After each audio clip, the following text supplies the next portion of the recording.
amen. Shengero ry'Imana nashaka munkundire ndabakire muri iri jambo dusoma muri Zaburi 37.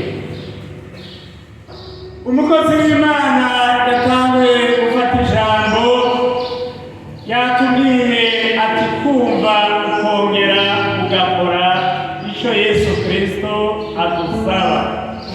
Aleluya! Twumve dukore icyo Yesu Kristo adusaba, kuko iyo turi ngaha shengero ry'Imana twaje kurondera Yesu Kristo, twaje kuvugana na Yesu Kristo. Nta kindi cyatuzanye ngaha, twaje kurondera Yesu Kristo, twaje kuvugana nawe. None ko tuvugana nawe ngo nitwumve twongere dukore icyo adushakaho. Ndabakiriye rero muri iri jambo ry'ukwizigira Uhoraho. Umutwe w'amajambo uno munsi numva icyiyumviro nagize muhemu yera amaye yuko twovugana kuri iri jambo ry'ukwizigira Uhoraho. Amena. Twizigire Uhoraho. Mu kumwizigira twumve iki jambo ryiwe rivuga, twongere dukore icyo aturonderako Yesu Kristo. Aleluya, aleluya. Nashaka rero ndabakire muri iyi mirongo itatu yo muri Zaburi 37 kuva ku murongo wa 3. Ijambo ry'Imana riratubarira ngo wizigire Uhoraho, ukore ibyiza, ngo guma mu gihugu ushishikare iby'ukuri.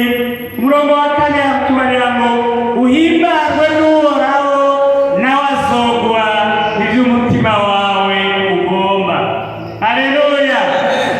Umurongo wa 5 haratubarira ngo ukorere Uhoraho urugendo rwawe rwose, aba ari we wishimira, nawe azobishitsa. Haleluya, amena, amena. Iri jambo ry'ukwizigira Uhoraho ni ijambo dukura mu Bibiliya, kandi ijambo naryo ryo gukora icyo Uhoraho atugombako ni ijambo dukura muri Bibiliya nyene. Turashima rero aya majambo. Mbega ni kubera iki twizigira Uhoraho? Twizigira Uhoraho kubera iki? Ijambo riduhamagarira gukora ibyo Uhoraho atugombako kubera iki?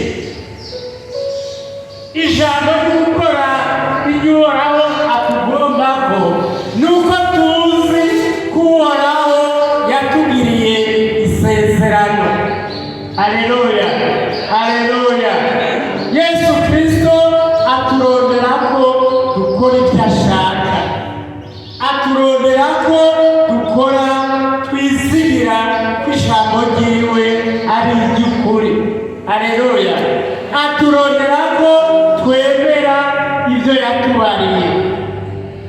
Ijambo ryiwe ritubarira ngo nitwizigire Uhoraho, nawe ni Yesu Kristo. Haleluya, haleluya.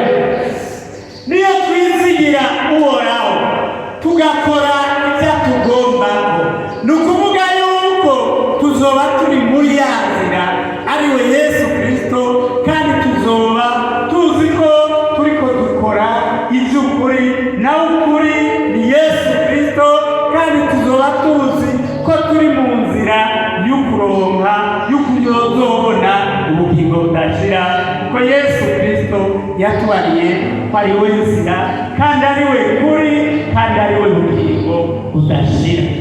Haleluya. Tumwizigire rero, twongere dukore ibyo ashaka, twongere duhimbarwe no kuba turiko turagendera mu nzira ye. Haleluya, haleluya. Nashaka kandi ndabakire muri iyi Zaburi 115. Zaburi ijana na cumi na gatanu mu nkundire ndayibakiremo. Zaburi ijana na cumi na gatanu kuva ku murongo w'icenda gushika ku murongo wa cumi na gatanu.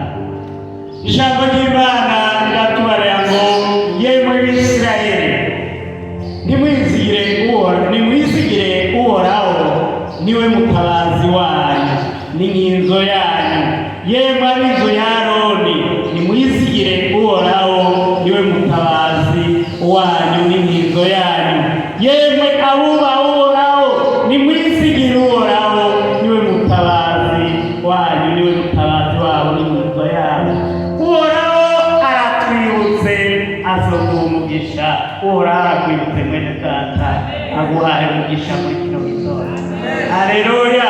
Uhoraho aratwibutse aduhaye imigisha muri kino gitondo, aduhaye imigisha muri uyu mwaka wa 2024. Uhoraho wakira umugisha aguhaye, urindirane ukwizera mwene data. Haleluya, haleluya. Uhoraho azoha umugisha abubaha Uhoraho, azoguha umugisha aduhaye umugisha muri kino gitondo.